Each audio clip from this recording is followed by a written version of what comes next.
naman akla. Narito tayo ngayon upang matunghayan ang napakainit, nagbabaga at talaga namang usap-usapan at maraming pinakainaabangan na issue ni Ate Erica.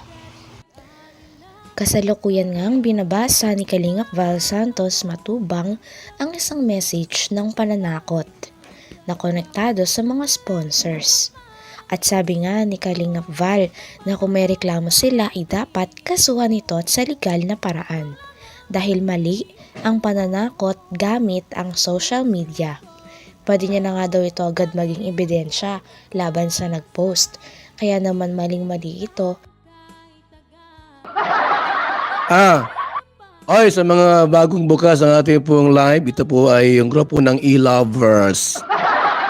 E-Lovers! Buko ninyo eh.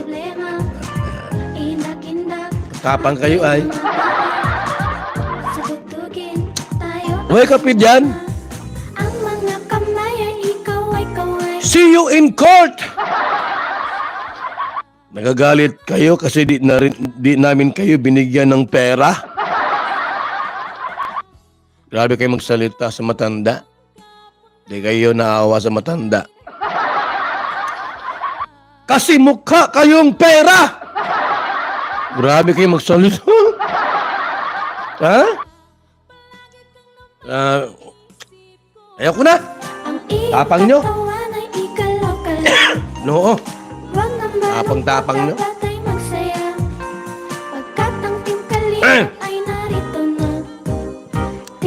Sige lang, Day. And talk to na Tonya Cao Torres. Hindi ako kalaban dito, Pero tutulungan ko sila Tatay Miguel. Sa abot ng aking makakaya. Lahat ng pagbabanta, paratang ninyo, ako ang magdala sa korte. Hindi sila. Sila pipirma lang. Tutulungan namin sila, ang aming Linga Foundation Incorporated, Val Santos Matubang. Yung mga banta mo sa social media, tutulong ako. Hindi ako ang kalaban ninyo. Sila. Sila po ang kalaban ninyo. Ako'y mamagitan laang. Ako'y nag-gather po ng mga evidence, iba't ibang mga spy. Yung mga drone dyan naglipana sa ere. Mga evidence, data. Pag nakita ko po yung mas matinding ebidensya po na kayo ang naging sanhi kung bakit po itong mga batang ito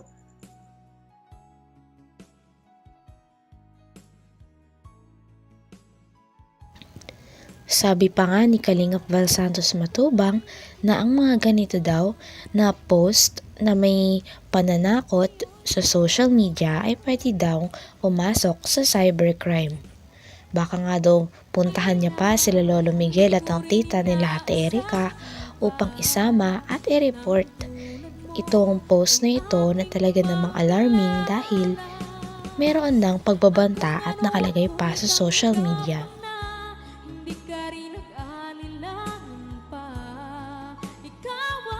gitan laang. Ako'y nag-gather po ng mga evidence, iba't ibang mga spy.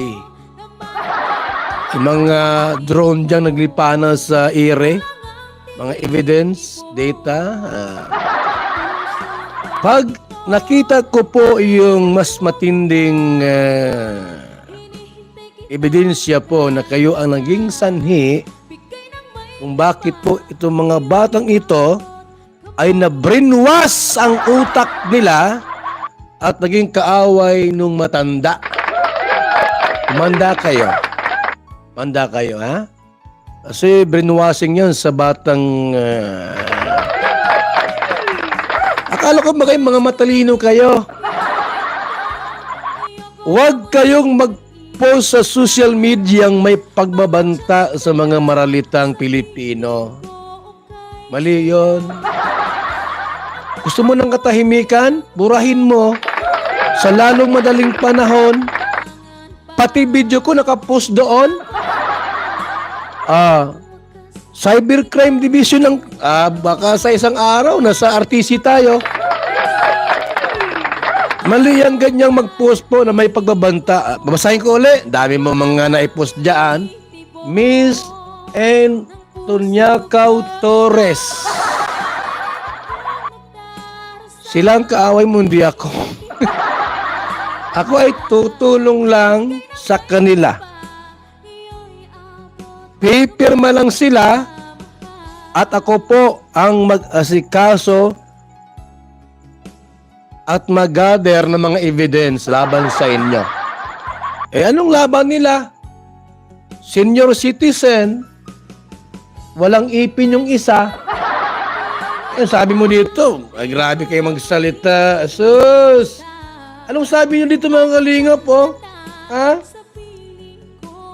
Ha? Ay, grabe itong Huwag namang gayaan. Pati ipin ni tita, pupudpurin nindo. Huwag naman pong... Ay, hindi maganda yan.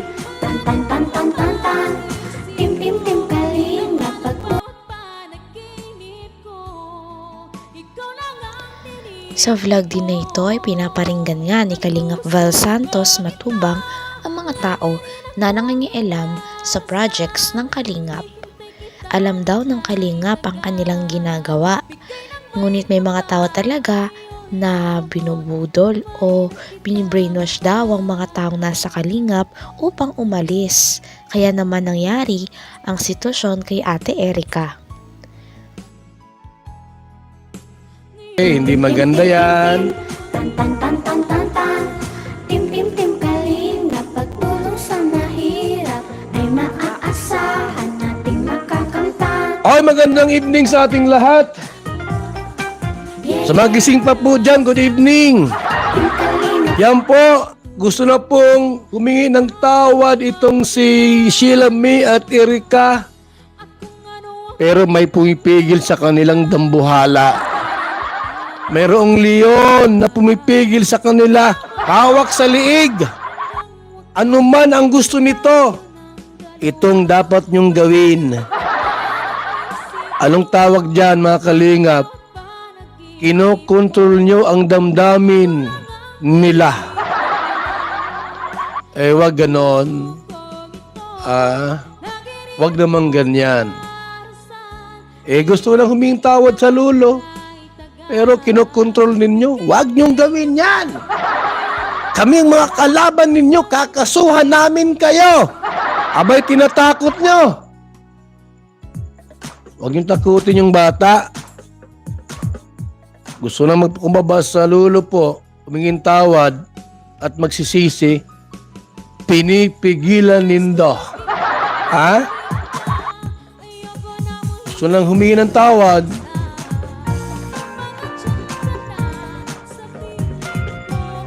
lumalakas ang loob nila ay lumakas ang loob na kunin yung kalahating milyon sa Kalingap sapagkat inutusan ninyo. Ay, kunin nyo ang kalahating milyon kay Jun A, kay Kalingap Rob. Inutusan ninyong kunin.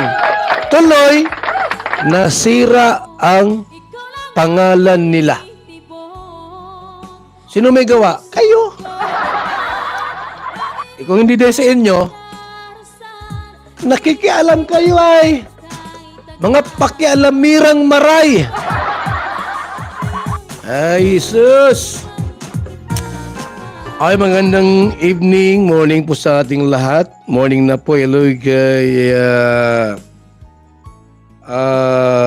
Ingot TV, shout out. So first, Hanggang dito na lamang muna ang ating napakainit, nagbabaga, pinakainaabangan at usap-usapan na latest issue ni Ate Erica. Maraming salamat sa inyong panonood. Hanggang sa muli. Bye!